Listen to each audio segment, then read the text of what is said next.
অগাস্টের পর থেকে আমরা রিপিটেডলি বিভিন্ন রকম হুঙ্কার গর্জন অনেক কিছু শুনতেছি যে बांग्लादेश का लोगों का सोच खराब है, हम लोग चुप नहीं रहेंगे। India will become greater, India Chittagong or the whole of Chittagong আমরা কাট করে দিতে পারি। 10টা ডিভিশনের এগেনস্ট যদি ইন্ডিয়া অ্যাটাক করতে আসে তাহলে 30টা ডিভিশন লাগবে। লিমিটেড ওয়ারের জন্য যে পরিমাণ আনকমিটেড রিজার্ভ থাকা প্রয়োজন সেটা মোবিলাইজ করার ক্যাপাবিলিটি ইন্ডিয়ার নাই। ব্রিগেডিয়ার জেনারেল ডক্টর আজিম একদিকে যেমন উনি আর্টিলারি এবং মিলিটারি ইন্টেলিজেন্সের গুরুত্বপূর্ণ পদে ছিলেন, পাশাপাশি উনি করেছেন 3টা মাস্টার্স এবং পিএইচডি। উনি একদিকে যেমন বিইউপির ডিন ছিলেন, আরেকদিকে উনি রাজশাহী ক্যাডেটের প্রিন্সিপাল ছিলেন। ত্রিপুরা বৃহত্তর ত্রিপুরা হবে, চিটাং থাকবে না। সো ইন্ডিয়ার এখানে ইনভলভ হওয়ার কারণটা কি বা ইন্টারেস্টটা কি? যে mandala theory of foreign policy সেটাকে আমাদের স্টাডি করতে হবে বিভিন্ন লেভেলে, বেসামরিক পর্যায়ে, সামরিক পর্যায়ে, স্কুল কলেজ ইউনিভার্সিটিতে। দ্য ন্যাচারাল বাউন্ডারিতে যে দেশগুলো থাকে, they are your natural enemy. Enemies enemy is your friend. আসলে তো সেভেন সিস্টার্স ইন্ডিয়ার একটা উইক পয়েন্ট। ফেনী আমাদের একটা যদি ভালনারেবল জায়গা হয়, সেভেন সিস্টার্সও পুরো ইন্ডিয়ার একটা ভালনারেবল জায়গা। আর্টিকেল 6.2 সমস্ত নাগরিক পরিচিত হবে বাংলাদেশি হিসেবে। 30-40 হাজার বাঙালি মারা গেছে, অথচ নেগোশিয়েটিং টেবিলে আমাদের কোনো কন্ট্রিবিউশন ছিল না। পিস অ্যাকর্ডের বিভিন্ন কন্ডিশনস গুলো আমাদের দেশে লেখা হয় না, অ্যাজ ইফ আমাদের ল্যান্ডটাকে দিয়ে দেওয়ার একটা প্রবণতা। এই আদিবাসী উপজাতি এখানে আসলে আমাদের অবস্থানটা কি হওয়া উচিত বাংলাদেশি হিসেবে? এবং আমাদের কারো এটা প্রোনাউন্স বা উচ্চারণ করা উচিত না। এই এরিয়ায় যে বাঙালির সংস্কৃতি, আমাদের কৃষ্টি, কালচার, লাইভলিহুড, আমরা মাছ খাওয়া ভালোবাসি, আমরা ভাত খাওয়া ভালোবাসি, আমাদের লেখার স্টাইলটা এরকম, এভরিথিং এটা কিন্তু হাজার হাজার বছর ধরে এগুলো এসেছে আমাদের কাছে। আমাদের সারাউন্ডিং এরিয়া থেকে বিভিন্ন প্রেশারে তারা অভিবাসী হিসাবে, নন রেসিডেন্ট হিসাবে এদেশে এসে থাকা শুরু করে। ম্যাক্সিমাম আজ থেকে 500 থেকে 600 ম্যাক্সিমাম। অর্থবহ জীবনের জন্য ফিটনেস, ফাইন্যান্স, ফ্যামিলি সব ভালো কন্টেন্ট পডকাস্ট আকারে পাওয়ার জন্য সাবস্ক্রাইব করুন পার্সপেক্টিভ পডকাস্টে।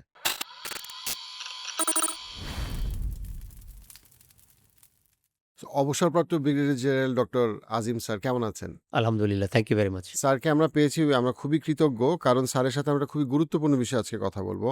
বাংলাদেশের এন্টায়ার ডিফেন্সে খুব রেয়ার একজন মানুষ স্যার, যিনি এত এক্সটেন্সিভলি বাংলাদেশে আমাদের হিল ট্র্যাক্স এবং আমাদের যে মিলিটারি ইন্টেলিজেন্স এবং আমাদের মিলিটারি ডিপ্লোমেসি নিয়ে এত গভীরভাবে কাজ করেছেন, পড়াশোনা করেছেন দীর্ঘ সময়। সো পার্টিকুলারলি আপনি 3টা লেয়ারে স্যার আপনি কাজ করেছেন খুব এক্সটেন্সিভলি। একটা হচ্ছে গিয়ে অ্যাজ আ ক্যাপ্টেন আপনি ক্যাম্প কমান্ডার হিসেবে আপনি হিল ট্র্যাক্সের সাথে অ্যাক্টিভলি কাজ করেছেন, অ্যাজ একদম মানে ফ্রন্ট লাইনে আপনি লিড দিয়েছেন। অ্যান্ড দেন তারপরে আপনি ব্রিগেড মেজর হিসেবে কাজ করেছেন আপনার ক্যারিয়ারের একদম আমি যদি মিডলে বলি, ব্রিগেড মেজর হিসেবে যখন আপনি কাজ করেছেন সেই সময়টা খুবই গুরুত্বপূর্ণ একটা সময় ছিল। সেই সময় খুব কতগুলো গুরুত্বপূর্ণ ঘটনা ঘটছে এবং আপনি সবচেয়ে গুরুত্বপূর্ণ অপারেশনাল স্টাফ ছিলেন ব্রিগেড কমান্ডারের।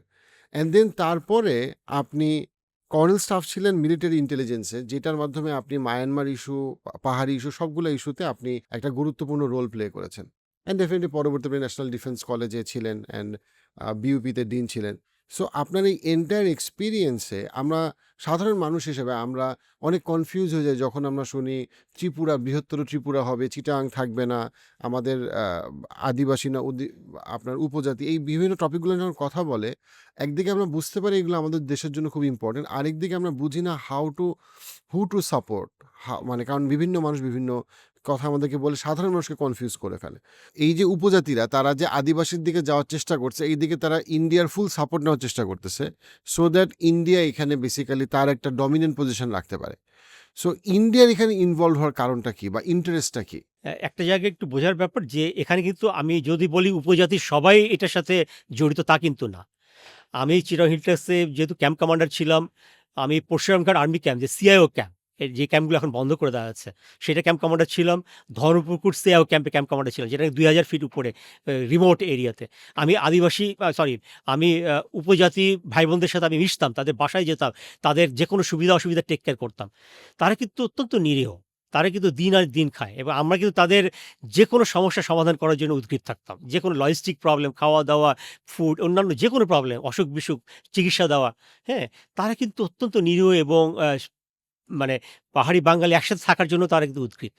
এখানে বুঝতে হবে যে ভেস্টেড গ্রুপটা কারা। এখানে যারা কি পার্সোনালিটিস আছে সার্কেলের উপরের দিকে, যারা এই আমাদের যে আদিবাসী যে গোষ্ঠীগুলো আছে, জেএসএস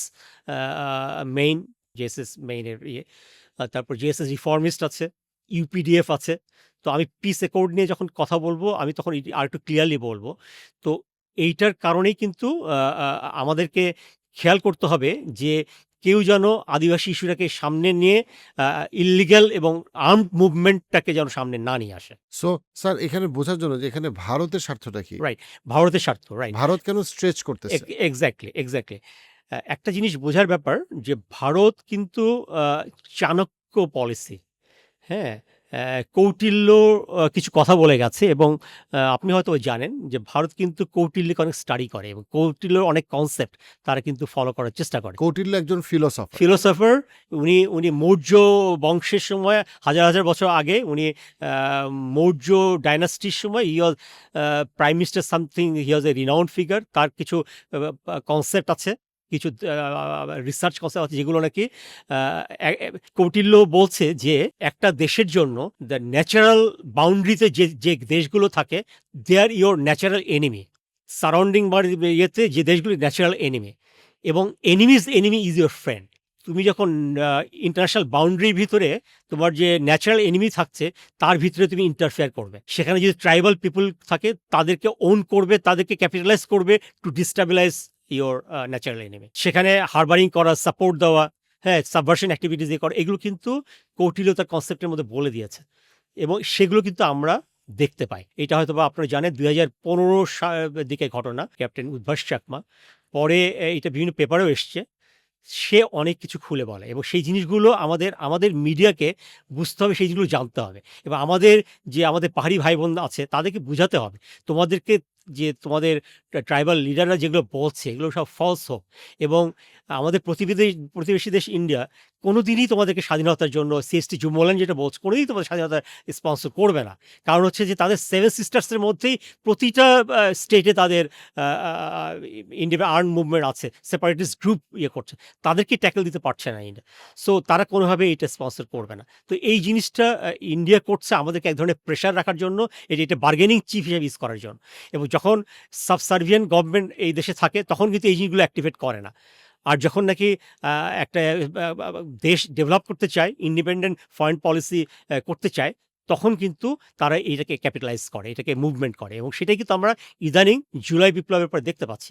এখানে বিভিন্ন অ্যাক্টিভিটিসগুলো এক্সপ্লয়েট করা হয়েছে, তাদের আর্মড ইয়েগুলো জেএসএসের বা ইউপিডিএফের আর্মড অ্যাক্টিভিটিগুলো বেড়ে গিয়েছে বিভিন্ন জায়গায় এবং এটাকে স্পন্সর হচ্ছে ওই দিক থেকে, এটা আমরা বুঝতে পারছি। শান্তি বাহিনী কিভাবে এখানে একটা মুভমেন্টে পরিণত হইলো? কিভাবে তারা একটা জায়গা পাইলো বা নিজেদের একটা অবস্থান তৈরি করলো?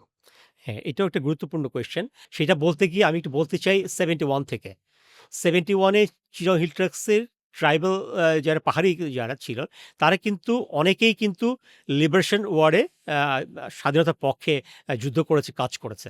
আমি এখানে চিরং হিল ট্রাক্টসের ৩টা সার্কেল আছে, চাকমা সার্কেল, মং সার্কেল আর বোমাং সার্কেল। তো চাকমা সার্কেলের যে চিফ ছিলেন রাজা ত্রিদিব রয়, যিনি নাকি ব্যারিস্টার দেবাশিস রয়ের ফাদার। উনি আমাদের এই স্বাধীনতার ফ্রিডম ফাইটিং যে মুভমেন্ট যেটা আমাদের মুক্তিযুদ্ধে কিন্তু পজিটিভ রোল প্লে করে নাই। উনি কিন্তু ট্রেইটর ছিলেন এবং উনি লিবারেশন ওয়ারের মধ্যেই তার এলাকা ছেড়ে পাকিস্তানে চলে যায় এবং পাকিস্তানে চলে যাওয়ার পরে উনি ফেডারেল মিনিস্টার ছিলেন এবং পরবর্তীতে অ্যাম্বাসেডর ছিলেন এবং গত কয়েক বছর আগে উনি মারা যান। এবং চাকমাদের মধ্যে অনেক অংশেই কিন্তু আসলে মুক্তিযুদ্ধে খুব অ্যাক্টিভলি অংশগ্রহণ করে নাই। কিন্তু on the other hand Mong সার্কেলের রাজা ছিলেন রাজা আ আ কাউসাই প্রু। রাজা কাউসাই প্রু ছিল অনেক ইন্টেলিজেন্ট এবং উনি দেখলেন যে এই স্বাধীনতা মুভমেন্ট যেটা আমাদের শুরু হয়েছে, ইট ইজ ভেরি লজিক্যাল। আবার অন দ্য আদার সাইড তার প্রেশারও ছিল। উনি একটা নিউট্রাল একটা স্ট্যান্স মেইনটেইন করেছেন। হ্যাঁ? But positively he was supporting, not active but positive support দিয়েছেন এই মং সার্কেল এবং মং পিপল। আর বোমাং সার্কেলের চিফ ছিলেন রাজা অংশপ্রু চৌধুরী। ইনি ছিলেন একেবারেই আমাদের স্বাধীনতা যুদ্ধের জন্য ডাই-হার্ড ডেডিকেটেড। উনি ওনার সার্কেলে এবং পাহাড়িদেরকে অনেকভাবে মোটিভেট করেছেন। উনি নিজেও অংশগ্রহণ করেছেন এবং অ্যাক্টিভলি পার্টিসিপেট করেছেন লিবারেশন ওয়ারের জন্য। এবং ওনার সঙ্গে ত্রিপুরার অনেক জানি আমরা, ইভেন আমরা জানি যে মারমার একজন উনি বীর বিক্রম উপাধিও পেয়েছেন। হ্যাঁ? তো এইভাবে আমরা দেখতে পাই যে অনেকে অংশগ্রহণ করেছে। তো এই সার্কেল চিফ যে ডিটারমাইন করা হলো, এটা কিন্তু ব্রিটিশরা করেছে। এটা একটু বোঝার ব্যাপার আছে। ১৮৬১ সালে ব্রিটিশরা চিন্তা করলো যে চিটাগং হিল ট্র্যাক্টসে যে আমাদের তো এখানে অনেক ন্যাচারাল রিসোর্সেস আছে। এখান থেকে আমাদের ট্যাক্স কালেকশন করা প্রয়োজন। তারা 1900 ম্যানুয়াল একটা তৈরি করে। এই ম্যানুয়াল অনুযায়ী তারা একটা গভর্নেন্স সিস্টেম করে, যেখানে এই ৩টা ডিস্ট্রিক্টে ৩টা সার্কেল চিফ বানিয়ে দেয়, রাজা টাইপের। তাদের আন্ডারে হেডম্যান, তাদের আন্ডারে কারবারি, এই যে এলাকা ভিত্তিক, গ্রাম ভিত্তিক কারবারি। তাদেরকে ওই জায়গাগুলো ভাগ করে দেয়। তারা ট্যাক্স কালেকশন করে, ট্যাক্সগুলো কালেকশন হয় এবং ডেপুটি কমিশনার পোস্টে থাকে এবং এই ট্যাক্সগুলো কালেক্ট করে ব্রিটিশ গভর্নমেন্টকে এটা প্রেরণ করে। সেই হিসাবেই কিন্তু এই সিস্টেমটা চালু করা হয়েছিল 1900 মেন অনুযায়ী। এখন কথা হচ্ছে যে লিবারেশন ওয়ারে যখন আমরা স্বাধীনতা লাভ করলাম এবং সেই সময় কিন্তু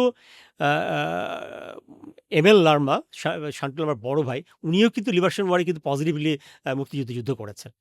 কিন্তু এর আগে ছোট্ট একটা ঘটনা ঘটে। ১৯৬০ সালে যখন কাপ্তাই ড্যাম হয়, কাপ্তাই ড্যাম যখন তৈরি করা হলো, সেই সময়ে প্রায় ২০ থেকে ২২,০০০ চাকমা ওই এলাকাতে বসবাস করতো, কাপ্তাই এলাকাতে।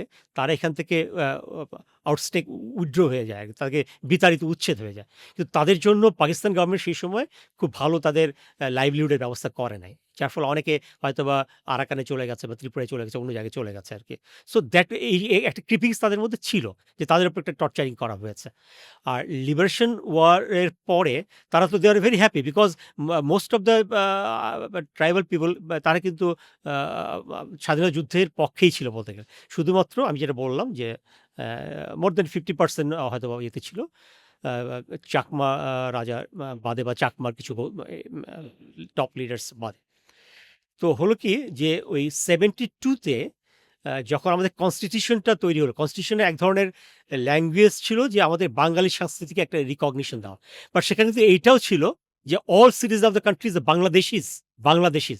আর্টিকেল 6.2 এইটার মাধ্যমে নির্ধারিত হয়েছে বাংলাদেশের সমস্ত নাগরিক পরিচিত হবে বাংলাদেশি হিসেবে। আর যেহেতু এখানে আমাদের বাঙালিরা ডোমিনেটেড, সেই হিসাবে বাঙালি সংস্কৃতিটা প্রাধান্য পায়। বা অন্য যে এই যে ১৩টা উপজাতি বললাম, তাদের সংস্কৃতিগুলো ব্যাপারেও ক্ষুদ্র নৃগোষ্ঠী পাহাড়িদের সংস্কৃতি, তাদের কালচার, ট্রেডিশন, লাইভলিহুড মেনটেন করার ব্যাপারে কিন্তু সিএসটি ডেভেলপমেন্ট বোর্ড হয়েছে, বিভিন্ন উদ্যোগ নেওয়া হচ্ছে, সেগুলো কিন্তু মেনটেন করার উদ্যোগও ছিল।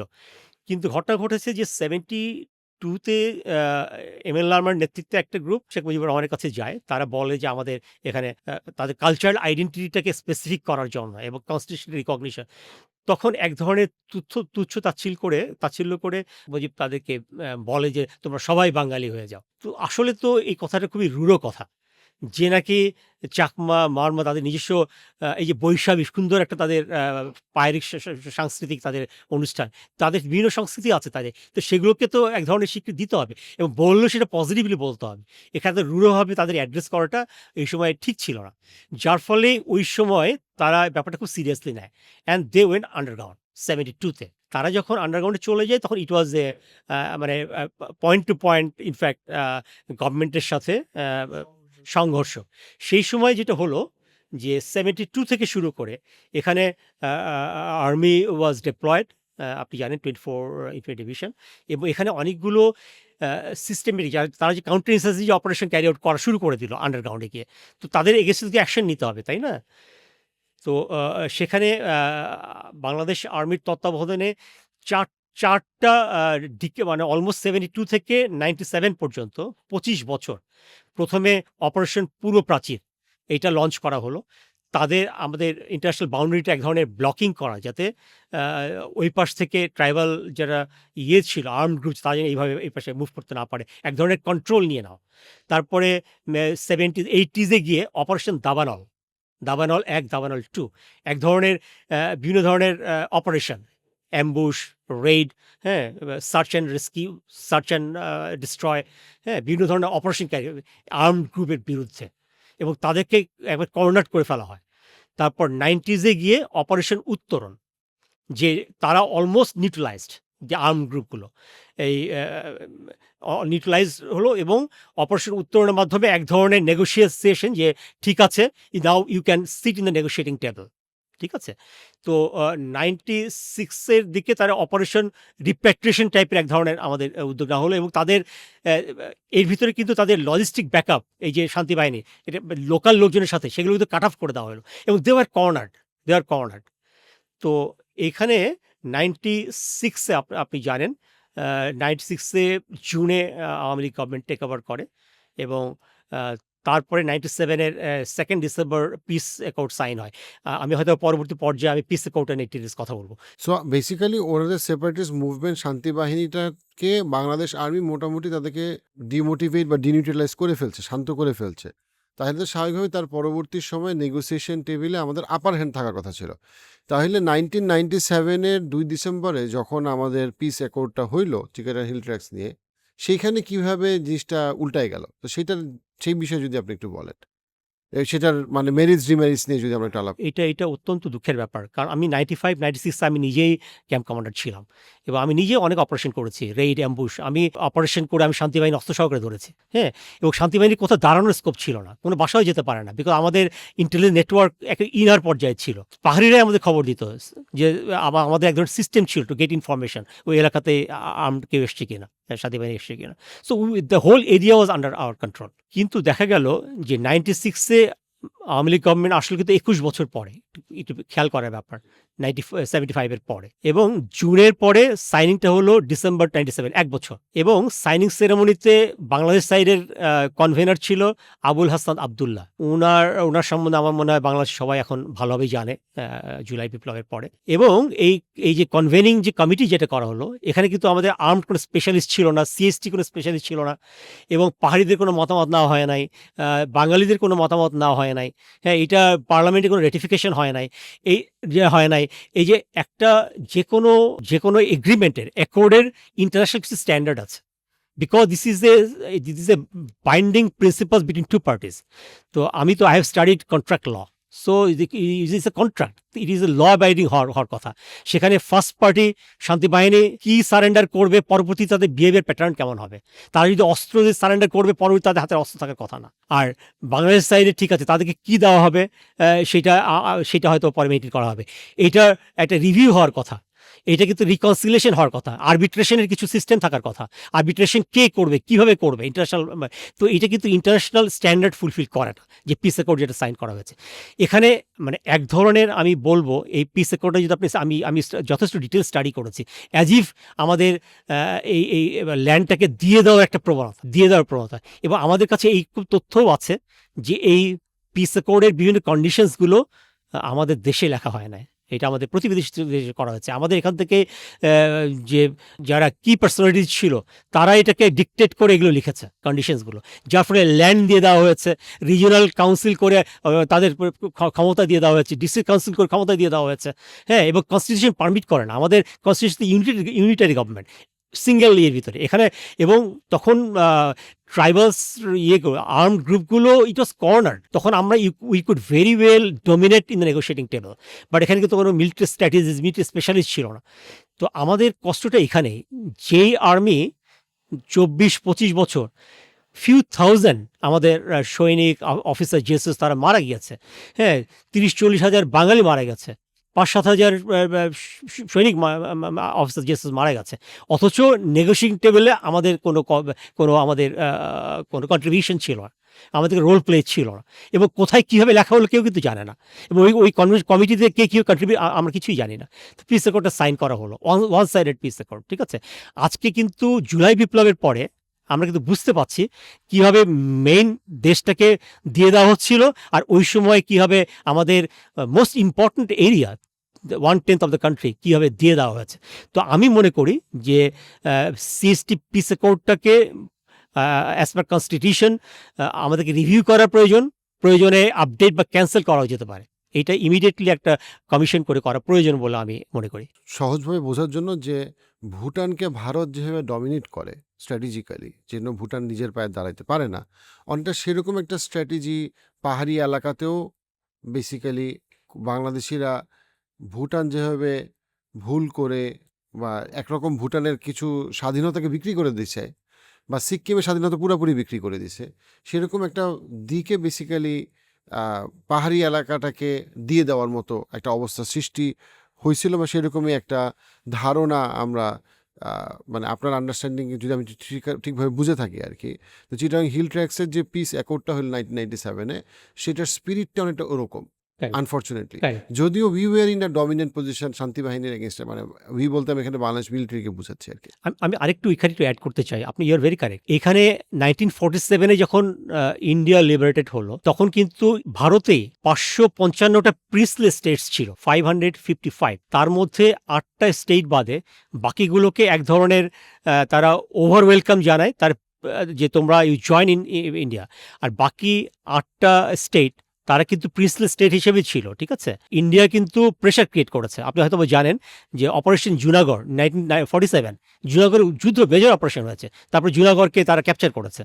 অপারেশন পোলো হায়দ্রাবাদ, সেখানে মেজর অপারেশন করা হয়েছে এবং সেখানকার কিংকে আপস্টিক করা হয়েছে। সিকিমে কি করা হলো লেনদুপ দর্জিকে, হ্যাঁ, তো এটাকে ফুললি প্রেশার ক্রিয়েট করে নেওয়া হয়েছে। হ্যাঁ, আমরা ইয়েতে কি দেখছি, জম্মু কাশ্মীরে কি দেখছি, সো এক ধরনের প্রেশার ক্রিয়েট করা হচ্ছে। আমরা যদি পৃথিবীর অন্য দেশগুলোতে আর্ম মুভমেন্টগুলো কীভাবে ডিল করা হয়েছে সেটা যদি একটু খেয়াল করি, টার্কিতে কি হয়েছে, কুর্দি মুভমেন্ট, তাদের কিন্তু এক ধরনের প্রেশার ক্রিয়েট করে তাদের সারেন্ডার করেছে। আমরা আমরা শ্রীলঙ্কায় কি দেখলাম, এই Tamil they are sponsored by India. 26 বছর যুদ্ধ হয়েছে, বাট 2009 কিন্তু Sri Lankan government they created pressure, carried out major operation, they are destroyed, এবং এখন তো তামিলের কোনো প্রবলেম নাই। ইন্ডিয়া কি করছে, ইন্ডিয়া প্রেশার ক্রিয়েট করছে, এবং বাকি যে স্টেটগুলো সেগুলোর ক্ষেত্রেও কিন্তু এক ধরনের প্রেশার ক্রিয়েট করা, এবং প্রিন্সলি স্টেটগুলোকে তাদের যে স্ট্যাটাস পাওয়ার কথা সেগুলোকে নেগোশিয়েট করে তাদেরকে কিন্তু মানে বাধ্য করা হয়েছে ইন্ডিয়ার এগেনস্টে, ইন্ডিয়ার স্বাধীনতার মধ্যে আসার জন্য। যার কারণে এই 7 সিস্টার্সে কিন্তু ওদের অনেক সমস্যা, প্রত্যেকটা স্টেটেই তাদের কিন্তু সেপারেটিস্ট গ্রুপের মুভমেন্ট রয়েছে। উলফা, এটিটি, এনএলএফটি, এই ধরনের কিন্তু বিভিন্ন ধরনের মুভমেন্ট আছে। ইন্টারনাল অনেক ক্রাইসিস আছে তাদের, কিন্তু এই যে নন ট্রেডিশনাল সিকিউরিটি থ্রেট তাদের হিউজ অ্যাকিউট। তো এই জিনিসগুলো তাদের মধ্যে প্রকট থাকার কারণেই তারা আমাদেরকে এটাকে ট্রান্সফার করে দিতে চাচ্ছে আমাদের চিটাগাং হিল ট্র্যাক্সের মধ্যে। এবং আমি মনে করি যে এটাও আমাদের একটু স্টাডি করা প্রয়োজন। হ্যাঁ, সেক্ষেত্রে আমাদের যদি প্রয়োজন হয় একটু আমাদের হার্ড লাইনে যেতে হবে গ্র্যাজুয়ালি। হ্যাঁ, এবং এটা কিন্তু আমরা এক ধরনের, এবং ইন দ্য ওয়ার্ল্ড হিস্ট্রিতে কাউন্টার ইনসার্জি অপারেশনের একটু সাকসেসফুল এন্ডিং কিন্তু খুব কম, কিন্তু সেই জায়গায় কিন্তু আমরা 25 বছরে নিয়ে এসেছিলাম। It was a great success of Bangladesh army. কিন্তু এটা হয়তো বাংলাদেশ জনগণ কিন্তু এভাবে খেয়াল করে না। এখানে কিন্তু আমি মনে করি যে পপুলার এনগেজমেন্ট চিটাগাং হিল ট্র্যাক্সের সঙ্গে এটা কিন্তু খুব ইম্পর্টেন্ট।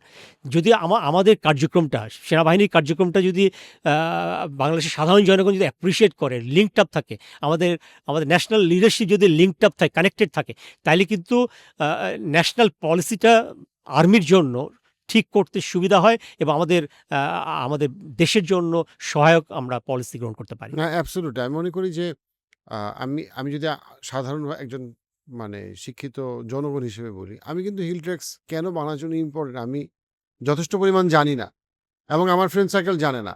আমরা যেভাবে আমাদের ঢাকার সাথে কানেক্টেড বা কক্সবাজারের সাথে কানেক্টেড, সেভাবে কিন্তু আমরা আসলে হিল ট্র্যাক্সকে ওন করি না। যদিও হিল ট্র্যাক্স ক্যান বি মানে both security and economy wise more precious in many ways. হ্যাঁ, সো ধরেন ঢাকার মতো একটা ছোট জায়গায় 3.5 কোটি মানুষ বসে আছে।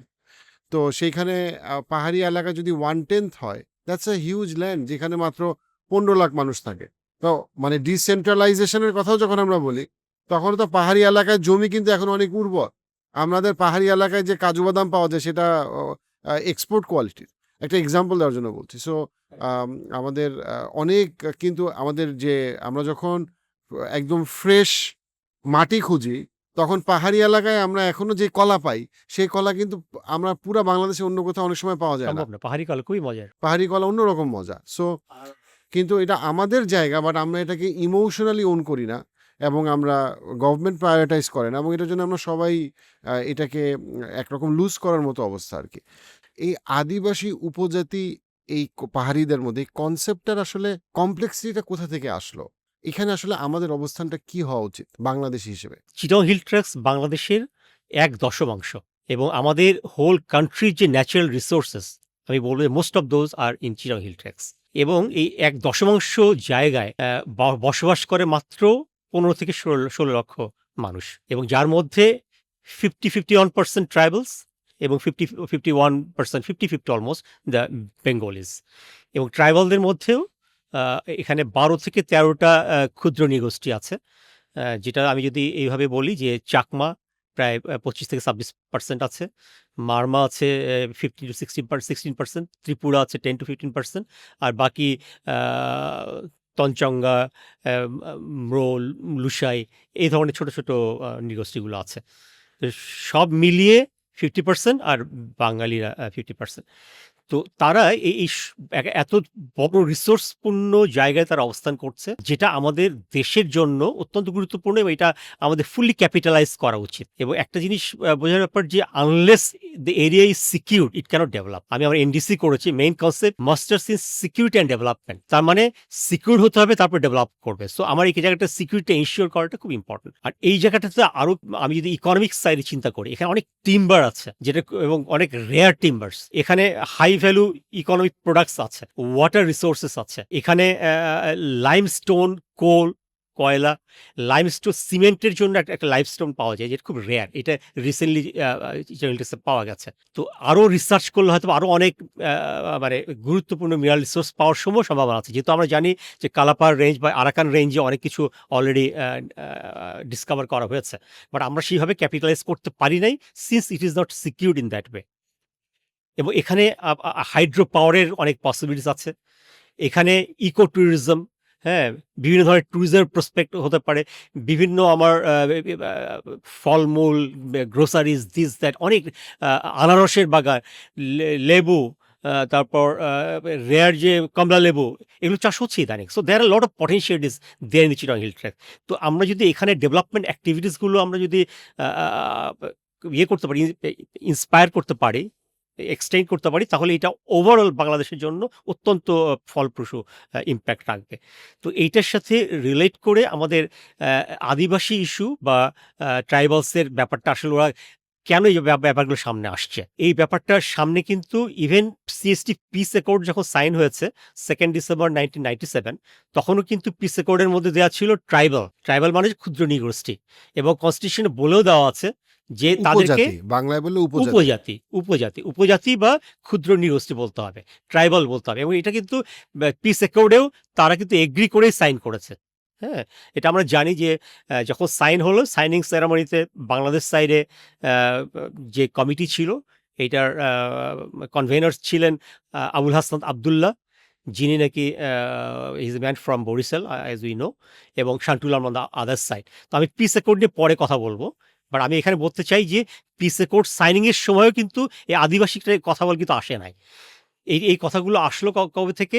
2007-এ UN DRIP, United Nations declaration of indigenous people, এইটা একটা কমিটি গঠন করা হয়, কিছু পলিসি নির্ধারণ করা হয় ইউএন লেভেলে। তো সেখানে ইন্ডিজিনাস পিপলদের, কারা ইন্ডিজিনাস পিপল সেখানে বলা আছে, they should be son of the soils, the years together, thousands years, they should be living in that area.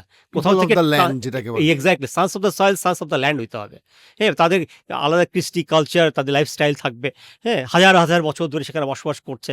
হ্যাঁ, লাইক অস্ট্রেলিয়া আছে, অ্যাবরিজিনিয়াল, তার 50-60 বছর হলো আছে, আমেরিকায় আছে, বিভিন্ন দেশে আছে। So they are the indigenous people, they are recognise thousands before থেকেই তারা ওইভাবেই নিজেদেরকে কনসিডার করে। আমাদের এখানে বলা শুরু হলো 2008 থেকে, 2007-এ ইউএন ড্রিপ সাইন হওয়ার পর থেকে। হ্যাঁ, তো এখানে আমাদের বোঝার ব্যাপার যে তাহলে এখানে বাঙালিরা কবে থেকে এখানে বসবাস শুরু করলো, আর এখানে যে ট্রাইবাল বা উপজাতি যে গোষ্ঠীগুলো আছে, তারা কবে থেকে এখানে বসবাস শুরু করলো। তো আমরা যদি একটু মেজর যে ট্রাইবাল গোষ্ঠীগুলো আছে তাদের ব্যাপারটা একটু বুঝতে চাই, তাহলে আমি বলবো যে আমাদের চাকমা গোষ্ঠী, তারা হল 25%, তাই না? তো 1400 সেঞ্চুরিতে আরাকানের রুলার ছিল, বার্মিজ রুলার মেংসোয়ামান, ইনি ছিলেন বার্মিজ রুলার মায়ানমারের। তো উনি আরাকানকে অ্যাটাক করেন 1400 শতাব্দীতে। আমরা যে বলি না বর্গী দস্যু, বর্গী এলো দেশে, ভয়ে তটস্থ হয়ে যায়, এরা ছিল সেই দস্যু টাইপ। তো তারা আরাকান থেকে চাকমাদেরকে উপরে অ্যাটাক করে তাদের এলাকা থেকে বহিষ্কার করে। তখন এই 14th-15th সেঞ্চুরিতে, দ্যাট মিনস আজ থেকে 500 বছর আগে, বা ৬০০ বছর আগে তারা আরাকান ছেড়ে এই চাকমা যা উপজাতিরা তারা আলীকদম, লামা, মিরেশ্বরাই এই এলাকাতে এসে বসবাস শুরু করে এবং পরবর্তীতে তারা এই রাঙামাটি, কাপ্তাই এদিকে যাওয়া শুরু করে। তো তারপরে বিভিন্ন জায়গায় ছড়িয়ে যায়। তো আমরা এটা বুঝতে পারছি যে চাকমারা এখানে সান্স অফ দ্য সয়েলস এখানকার আদিবাসী না। এটা ক্লিয়ারলি বোঝা গেল, তাই না? তো আমরা যদি এখন মারমাদের কথা চিন্তা করি, মারমারা ১৭০০ থেকে ১৮০০ শতাব্দীতে আরাকান কিং বোদাপোয়া, আরাকানের বা মায়ানমারের রাজা কিং বোদাপোয়া, উনি এই আরাকান অ্যাটাক করে মায়ানমারের এই মারমা লোকজনদের উপর অ্যাটাক করে এবং তারা মারমা লোকজন ওই পাশ থেকে আরাকান থেকে চলে আসে আমাদের এই সাইডে, এসে খাগড়াছড়ি, রাঙামাটি, কাপ্তাই এই এলাকায় এসে বসবাস শুরু করে। আর ত্রিপুরা যে থার্ড লার্জেস্ট আমাদের উপজাতি গোষ্ঠী যারা আছে, এটা ১৮০০ বা ১৯০০ শতাব্দী, আজ থেকে ২০০ বছর আগে বা ৩০০ বছর আগে ত্রিপুরায় তাদের ইন্টারনাল অনেক ক্রাইসিস ছিল, পলিটিক্যাল ইনস্ট্যাবিলিটি ছিল, তাদের কর্মসংস্থানের ব্যবস্থা ছিল না।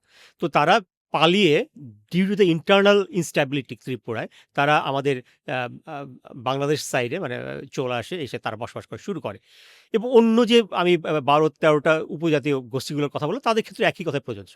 মোটামুটিভাবে এই আমাদের সারাউন্ডিং এরিয়া থেকে বিভিন্ন প্রেশারে তারা অভিবাসী হিসাবে, নন রেসিডেন্ট হিসাবে এদেশে এসে থাকা শুরু করে। ম্যাক্সিমাম আজ থেকে ৫০০ থেকে ৬০০ ম্যাক্সিমাম। আর আমি যদি বাঙালিদের কথা চিন্তা করি তাহলে কিন্তু আমাদের একটু পিছনে চলে যেতে হবে। আমাদের এই উপদ্বীপে আজ থেকে প্রায় ৮ থেকে ১০,০০০ বছর পূর্বে, 8,000 to 10,000 বিফোর, এখানে নিওলিথিক ইরা, যেটা ৮,০০০ থেকে ১০,০০০ বছর পূর্বে, খ্রিস্টপূর্ব ৬ থেকে ৮,০০০ বছর পূর্বে এই এলাকাতে এই বদ্বীপে তারা বসবাস করা শুরু করে। তাদের নিজস্ব তাদের ট্রেডিশন কালচার তারা মেনটেন করতে থাকে এবং তারপরে তারা প্রায় ২,০০০-৩,০০০ বছর বসবাস করে আমাদের এই বঙ্গ।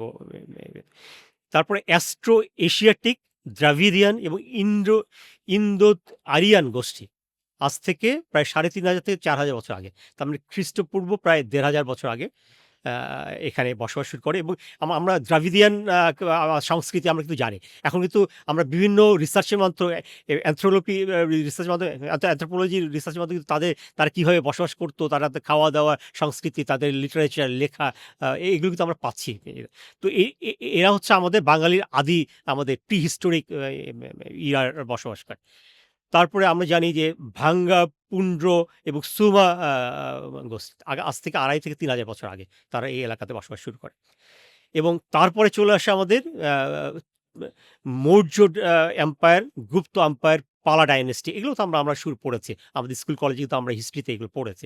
তারা আজ থেকে খ্রিস্টপূর্ব ৬০০ বছর আগে থেকে প্রায় ১২০০ সাল পর্যন্ত, প্রায় ১৮০০ বছর তারা এই ৩টা ডাইনেস্টি এখানে করে, তাদের রুল করে। এবং এদের মাধ্যমেই কিন্তু আমাদের এই যে বাংলার যে লেখনীগুলো ওই সময় কিন্তু ওই সংস্কৃতি থেকে এসছে। হ্যাঁ, যে বাংলা আমরা কি ক, খ লিখি, হ্যাঁ, যে একটা মাটি চাষ করতে যেয়ে কীভাবে একটা আমরা বাঁধ দিয়ে রাখছি, হ্যাঁ, সেখান থেকে কয়ের উৎপত্তি, ক্ষয়ের উৎপত্তি, এইভাবে জিনিসগুলো এসছে।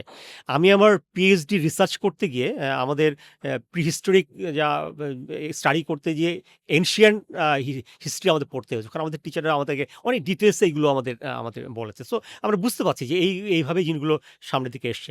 সো পালা ডাইনেস্টির পরে আমরা ১২০০ শতাব্দীতে দেখলাম যে সালতানাত অফ বেঙ্গল, যে বেঙ্গল সালতানাতে ইখতিয়ার উদ্দিন বিন বখতিয়ার খলজি, তার কথা আমরা সবাই জানি। ১২০৪ সালে উনি বাংলা দখল করেন এবং তখন থেকে একটা মুসলিম একটা কালচার আমাদের মধ্যে আসা শুরু করল। তারপর আমরা মুঘল ডাইনাস্টি জানি, সুয়া বাংলার ইতিহাস। তারপরে তো আমরা আসলে পরেরগুলো জানি, ব্রিটিশ আমল অ্যান্ড পরবর্তী।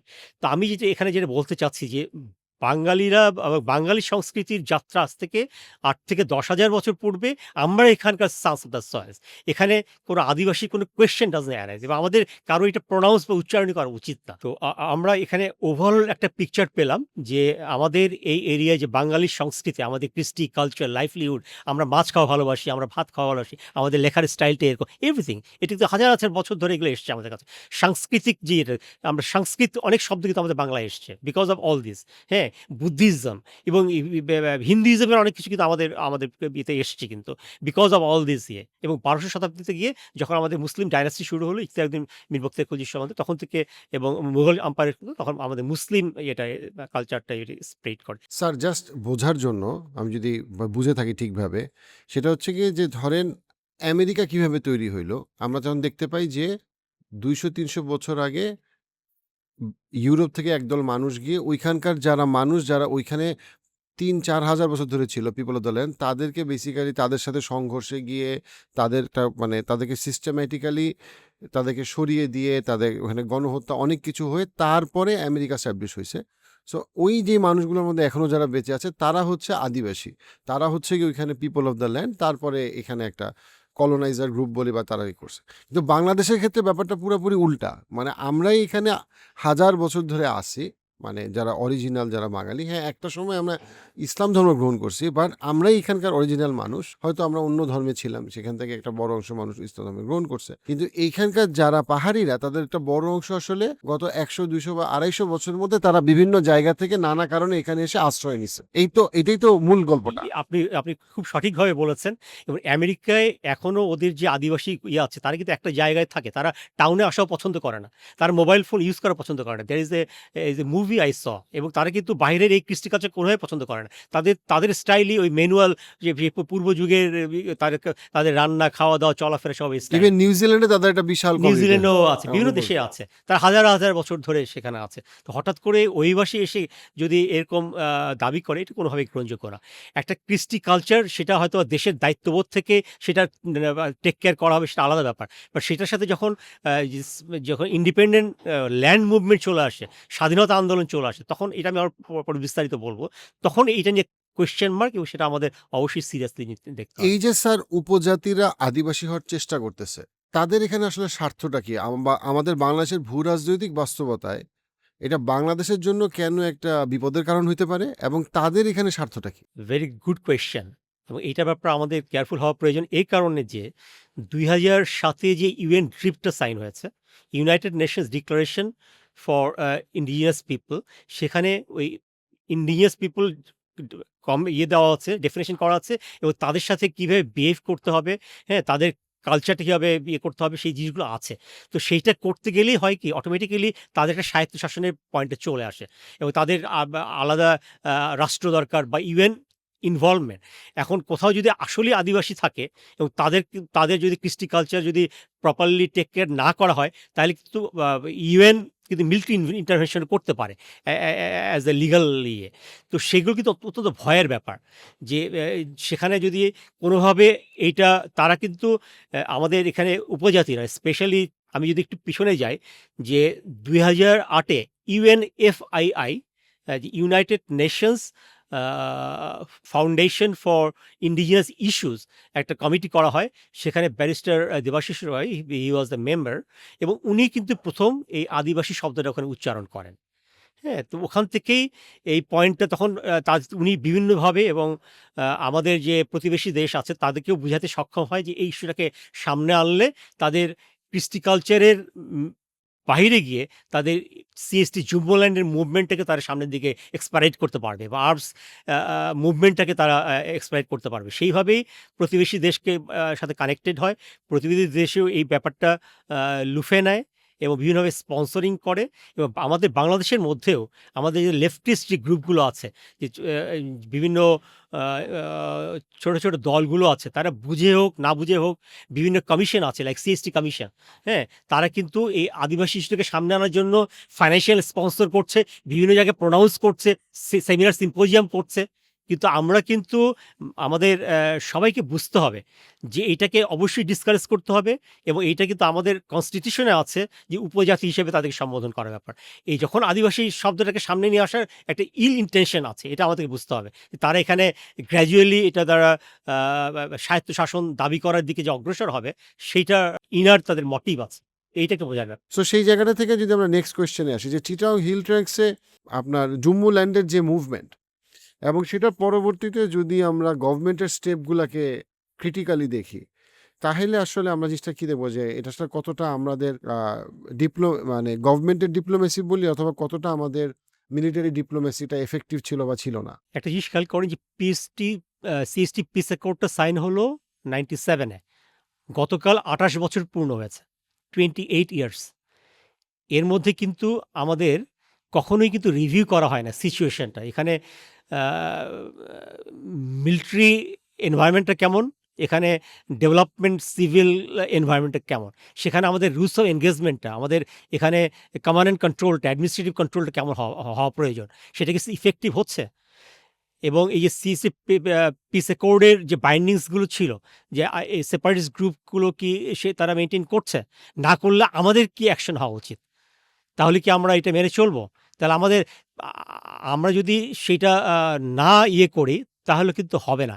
এবং এখানে আমাদের অনেক সময় ধারণা দেওয়া হয় যে আমরা মনে হয় এই যে ফেনী নেকলাইন বা শিলিগুড়ি করে এটা নিয়ে মনে হয় আমরা উইক সাইডে আছি। তো আমি হয়তো পরবর্তী একটু ডিটেলসে কথাগুলো বলবো। বাট আমরা এখানে চিটাগং হিল ট্র্যাক্সে কিন্তু আমরা এখানে আমরা স্ট্রং পজিশনে we can get hold of the whole area. সো আমরা যদি ত্রিপুরার চিফ মিনিস্টারের রিসেন্ট কিছু কথা শুনি, সে অনেক গর্জন দিচ্ছে যে আসলে Tripura will be greater Tripura and which include significant part of Chittagong, Feni and so on. So এই বিষয়টা যদি আসলে ডিটেলস দেবেন, যে অনেক সময় একদিকে যেমন সেভেন সিস্টার্স নিয়ে অনেক কথা হয় এবং তখন কথাটা চলেই আসে যে ইন্ডিয়ার শিলিগুড়ি করিডোর অথবা আমাদের ফেনী দিয়ে ইন্ডিয়া অ্যাটাক করে, এবং এইটা আমরা 2024 অগাস্টের পর থেকে আমরা রিপিটেডলি বিভিন্ন রকম হুঙ্কার গর্জন অনেক কিছু শুনতেছি যে India will become greater, India parts of আপনার কি বলবো Chittagong or the whole of Chittagong আমরা কাট করে দিতে পারে ইন্ডিয়া অ্যান্ড সো অন। এটা নিয়ে নানা রকম কথা হচ্ছে, এবং ইন্ডিয়ার ইভেন কিছু পডকাস্টার বলি, মিডিয়া ব্যক্তিত্ব বলি, অথবা কিছু জুনিয়র রিটায়ার্ড আর্মি অফিসার বলি, তারা অনেক সময় এরকম ইন্টারভেনশনের কথা বলে। এইটাকে আসলে বাংলাদেশের, যে আপনি একজন দীর্ঘ সময় ধরে মিলিটারি ইন্টেলিজেন্স নিয়ে কাজ করেছেন, মিলিটারি ডিপ্লোমেসি নিয়ে কাজ করেছেন, সো আসলে এই বিষয়গুলোকে আমাদের প্র্যাকটিক্যালি কিভাবে দেখা উচিত? এটা অত্যন্ত গুরুত্বপূর্ণ, কারণ এটা আমাদের সভরেন্টির সাথে ডাইরেক্টলি লিঙ্কড আপ। এখানে একটু উইক সাইড আছে। উইক সাইডটা হচ্ছে যে শিলিগুড়ি করিডোরের, আমরা জানি যে আমাদের নর্থে এখানে 25 থেকে 30 কিলোমিটার, যেটা চিকেন নেক বলা হয়, সেটা শিলিগুড়ি করিডোর বা শিলিগুড়ি নেক বলা হয়। চিকেন নেকটা আমরা ফেনী দুইটাই, চিকেন নেকটাকে আমরা ফেনী নেক লাইন, অথবা আমি দুইটা নিয়ে আমি কথা বলবো। আমি এখন শিলিগুড়ি করিডোর বা শিলিগুড়ি নেক লাইন নিয়ে কথা বলছি। তো শিলিগুড়ি করিডোরে কি হচ্ছে, ওই জায়গাটাতে দেখেন ভুটান, ইন্ডিয়া এবং চায়না, এবং এখানে সিকিম যেটা আছে, সিকিমটাও ইন্ডিয়া তাদের আওতাভুক্ত করেছে, এবং যেটা নাকি চায়না পছন্দ করে নাই। এবং ওই জায়গায় অরুণাচল প্রদেশ কিন্তু রিসেন্টলি, আপনি গত সপ্তাহে খেয়াল করবেন, চায়না ক্লেম করেছে আগেই এবং স্ট্রংলি ক্লেম করছে তাদের। তার মানে একটা প্রবলেম আছে। তো সেইখানে এক্স্যাক্টলি আমি ওইটাই বলতে চাচ্ছি। আমরা যেভাবে আমাদের প্রেশারটা চিন্তা করছি, আমি কিন্তু এখন বলতে চাচ্ছি যে ইন্ডিয়া কত প্রেশারে আছে রিগার্ডিং শিলিগুড়ি করিডোর। তাহলে আমরা বুঝতে পারবো যে আমাদের ফেনী নেকলাইন বা ফেনী চিকেন, আমাদের এত টেনশনের কোনো কারণ নাই। সেটাকে আমি একটু বুঝাইতে চাচ্ছি আর কি। হ্যাঁ, তো শিলিগুড়ি নেকলাইনে ইন্ডিয়ার 3টে কোর ডিপ্লয়েড আছে ইস্টার্ন কমান্ডে, 3টা কোর। দ্যাট মিনস 3টা কোর ধরলে সে অ্যাবাউট 1.5 থেকে 2 লাখ, এবং ওখানে 3টা ক্যান্টনমেন্ট রিসেন্টলি তারা এটাকে রিনোভেট করছে এবং ডেভেলপ করছে। কারণ হচ্ছে কি, রিসেন্টলি চায়নার তরফ থেকে একটা প্রেশার এসছে এই অরুণাচল প্রদেশ নিয়ে, এবং বাংলাদেশে যেহেতু অবস্থার পরিপ্রেক্ষিতে এখন আমরা লালমনিরহাট স্ট্রিপটাকে আমরা উন্নত করতে চাচ্ছি, তিস্তা ব্যারেজে কাজ করতে চাচ্ছি, এবং যেখানে আমরা স্ট্র্যাটেজিক্যালি আমরা চায়নার সাথে এনগেজমেন্টে যেতে চাচ্ছি বা যাচ্ছি। তো এইটা কিন্তু তাদের জন্য একটা টেনশনের ব্যাপার।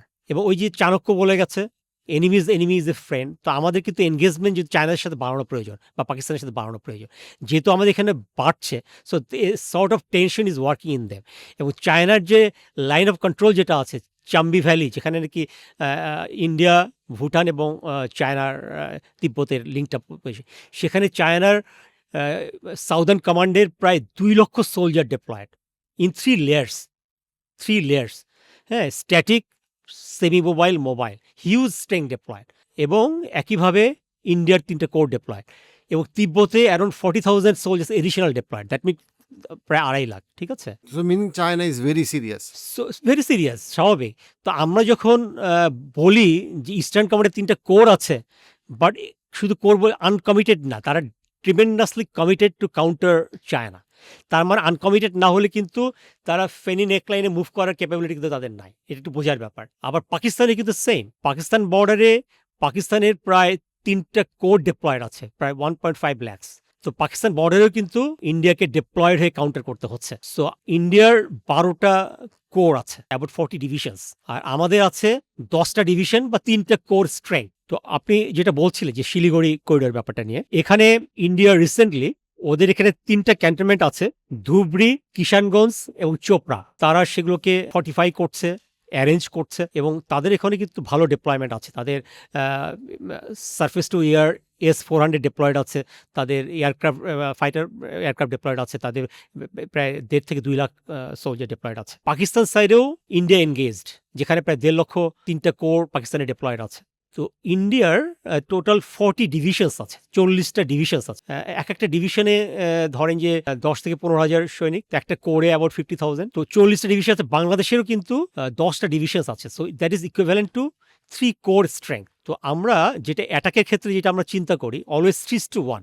আমি যদি একটা জায়গায় অ্যাটাক করতে চাই, সেই অ্যাটাকিং পজিশনে ডিফেন্সে যে স্ট্রেংথটা আছে, যদি 100 লোক থাকে, তাহলে আমাকে মিনিমাম 300 গিয়ে অ্যাটাক করতে হবে, নাহলে সাকসেসফুল হওয়া যাবে। তো সেক্ষেত্রে তাইলে আমাদের 10টা ডিভিশনের এগেনস্টে যদি ইন্ডিয়া অ্যাটাক করতে আসে, তাহলে 30টা ডিভিশন লাগবে। তো যেটা আনকমিটেড ইন্ডিয়ার নাই এবং পাওয়ার সম্ভাবনাও নাই। তো এটা হলো জেনারেল ওয়ারের ক্ষেত্রে প্রযোজ্য। তো আরেকটা জিনিস হতে পারে লিমিটেড ওয়ার, ঠিক আছে, পুরো দেশের উপর না করে ছোট্ট একটা পরিসরে অ্যাটাক করতে চায়, যা হয়তো বা সিলেট এরিয়াতে বা ফেনী এরিয়াতে। তো সেক্ষেত্রে সেখানেও কিন্তু আনকমিটেড ফোর্সটাকে মুভ করতে হবে।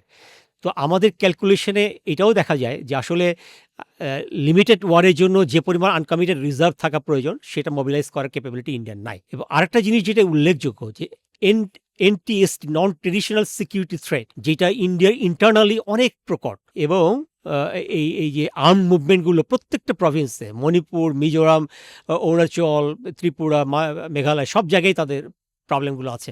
এছাড়া তাদের এই যে বিভিন্ন কাস্ট, ইভেন আর্মির মধ্যেও হয়তোবা ডাইনিং হলে আমাদের ক্যান্টনমেন্টে এক ধরনের তরকারি রান্না হচ্ছে, আমাদের সোলজাররা খাচ্ছে, কিন্তু ওখানে কিন্তু 10 ধরনের তরকারি রান্না হচ্ছে, বিকজ তাদের বিভিন্ন কৃষ্টি কালচার এইটা, এবং তারা কিন্তু ওইভাবে কিন্তু কানেক্টেড না, এটা বাস্তব। তো তাদের ইন্টারনাল অনেক প্রবলেম আছে, যেগুলো আমাদের বিবেচনায় আনতে হবে। যে আমরা যে খুব ইজিলি বলে ফেলি, ব্যাপারটা এত ইজি না। আবার আরেকটা জিনিস হচ্ছে যে বাংলাদেশ কিন্তু ডিফেন্ডার্স প্যারাডাইস, চাইলে কিন্তু ট্যাঙ্ক মুভমেন্ট করে একটু নিতে পারবেন না। সো এই জায়গাটাতে আমরা খুব ভালো পজিশনে।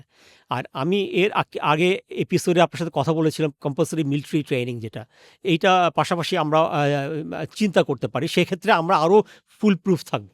তো আমি যে জিনিসগুলো বুঝাতে চাচ্ছি, যে শিলিগুড়ি করিডোর নিয়ে ইন্ডিয়া নিজেই প্রবলেমে আছে। সো আমাদের ওইভাবে থ্রেট ফিল করার কোনো কারণ নাই। এখন ফেনীতে আমি আসি, I am coming down to Feni. ফেনীর এই চিকেন নেক গার্ড করার জন্য আমাদের এখানে 33 ডিভিশন, কুমিল্লা কিন্তু ডিপ্লয়েড আছে। ওই পাশে আমাদের সিলেটে 17 ডিভিশন আছে। হ্যাঁ, এছাড়া 24 ডিভিশন কাছেই আছে চিরং এরিয়া। তো আমি যদি 2টা ডিভিশনও চিন্তা করি, তার মানে 2টা ডিভিশনের এগেনস্টে যদি মুভ করতে হয়, 6টা ডিভিশন বা 2টা কোর মুভ করতে হবে, যেটা নাকি আনকমিটেড কোনোভাবে ইন্ডিয়ার পক্ষে সম্ভব না। বিকজ ইন্ডিয়ার এগেনস্টে China already more deployed with their total fighting capability and the total mobilisation capability, ঠিক আছে। আর এই জায়গাটাতে আমাদের কিছু উইকনেস আছে, আমাদের কেয়ারফুল থাকা প্রয়োজন। যে একটা ভুল করে হলেও তো একটা কাজ হয়ে যেতে পারে। সেক্ষেত্রে আমাদের যেটা করা প্রয়োজন, যে রিসেন্টলি যে প্রবলেমটা হয়েছে, যে মিরেশ্বরায়ে 900 একর জমি স্পেশাল ইকোনমিক জোন ইন্ডিয়ার মনে করবে বলে আমরা দিয়ে দেওয়ার প্রক্রিয়ার মধ্যে ছিল, যেটা নাকি এই গভর্নমেন্ট অলরেডি এটাকে উইথহেল্ড করেছে। আমি বলবো it should be immediately stopped. এবং এই জায়গাটাতে প্রয়োজনে আমাদের এডিশনাল ডিভিশন, যেটা প্লেন ল্যান্ডে আনকমিটেড আছে, সেটাকে এখানে রাখা যেতে পারে। যে লাইক লেবুখালীতে আমাদের একটা ডিভিশন আছে। সো এই জায়গাটাতে আমাদের হোল্ড ইন স্ট্রেংথ এটাকে একটু বাড়ানো যেতে পারে। এখানে রামগড়ে এখানে যে সেতুটা আছে, হ্যাঁ, এই সেতুটাকে ওয়েল প্রোটেক্টেড রাখা প্রয়োজন। আর পাশাপাশি আরেকটা জিনিস খেয়াল করতে হবে, সেটা হচ্ছে যে চিটং হিল ট্রেক্স কিন্তু আরেকটা ব্যাপারে একটু ভালনারেবল হয়ে যাচ্ছে। সেটা হচ্ছে যে এইখানে এই যে রোহিঙ্গা যে ক্রাইসিস যেটা হয়েছে আরাকান সাথে ইয়েতে, এখানে প্রায় 12 লক্ষ রোহিঙ্গা ডিপ্লয়েড আছে। এখানে প্রায় 55টা এনজিও কাজ করছে, যার মধ্যে 47 এনজিও আর 8টা হলো ইন্টারন্যাশনাল অর্গানাইজেশন। প্রত্যেকটা এনজিওর আমি বলব moralless, they have the hidden agenda. এবং আমাদের কাছে তথ্য আছে অনেকেই রিলিজিয়াস মোটিভেশনে এই যে আমাদের পাহাড়ি যে ছোট ছোট গোষ্ঠীগুলো আছে তঞ্চঙ্গা, ম্রো, মুরং, এদেরকে ক্রিশ্চিয়ান বানানোর এফোর্ট নিয়েছে। সেটা লোকাল পাহাড়িদেরকেও করছে এবং আমাদের যে রোহিঙ্গা মুসলমানদেরকেও করছে। সো এক ধরনের স্বপ্ন কিন্তু তারাও দেখাতে চাচ্ছে এবং আমাদের এই মানে একটা স্বাধীন খ্রিস্টান রাষ্ট্র। এক্স্যাক্টলি স্বাধীন কৃষি একদম স্বপ্ন দেখাতে চাচ্ছে। তো আমি একটু বিশ্লেষণ করছি যে আমাদের এটার সাথে রিলেটেড কী করণীয় আছে। হ্যাঁ, তো এক ধরনের স্বপ্ন দেখাচ্ছে যে আরাকান আর্মিকেও এটার সাথে ইনভলভ করার চেষ্টা করছে এবং আমাদের যে আর্ম গ্রুপ যেটা জেএসএস মেইন বা জেএসএস রিফর্মিস্ট বা ইউপিডিএফের যারা আর্ম মুভমেন্ট ইদানিং শুরু করে দিয়েছে এবং পিস ট্রিটির পরে প্রায় 1000 আমাদের সোলজার মারা গেছে, প্রায় 1500 লোকাল লোকজন কিডন্যাপড আছে। তার মানে আর্ম মুভমেন্ট হচ্ছে এবং তারা এই স্বপ্নগুলো দেখাচ্ছে এবং ইন্টারন্যাশনালি মোবিলাইজ করছে। এই ইউএনএ এই যে আদিবাসী ইস্যুটা করে সেখানে মোবিলাইজ করার চেষ্টা করা হচ্ছে। তো এইটাকে আমাদের কাউন্টার করা প্রয়োজন এবং একইভাবে আমাদের এখানে যে এনজিওগুলো যে টাকা নিয়ে আসতেছে এইটার ব্যাপারে আমাদের অবশ্যই কেয়ারফুল হওয়া প্রয়োজন এবং I am sorry to say গত সপ্তাহে মনে হয় একটা উদ্যোগ নেওয়া হয়েছে যে NGO money transfer to Bangladesh, এটা ইজি করার উদ্যোগ নেওয়া হচ্ছে। আমার মনে হয় specially with Chittagong Hill Tracts we should be very very careful, কারণ আমাদের কাছে অনেক তথ্য আছে যে তারা ইভেঞ্জেলাইজেশন বা ক্রিশ্চিয়ানাইজেশনের সাথে এই এনজিওগুলো বিভিন্নভাবে ইনভলভ আছে। তো এখানে আমাদের অবশ্যই কেয়ারফুল হতে হবে এবং আমাদের সিকিউরিটি ডাইমেনশনটাকে ইম্পর্টেন্স দিয়ে যে civil military, civil leadership military, এটা অকেশনালি আমাদের national council for security affairs যা আছে আমাদের এটাকে রিভিউ করা, আমাদের রুলস অ্যান্ড এনগেজমেন্টটাকে রিভিউ করে একটা এনগেজমেন্টগুলো কীভাবে করে এগুলো করা খুবই প্রয়োজন, কারণ গ্র্যাজুয়ালি কিন্তু এই এলাকাটা ভালনারেবল হয়ে যাচ্ছে। This is true.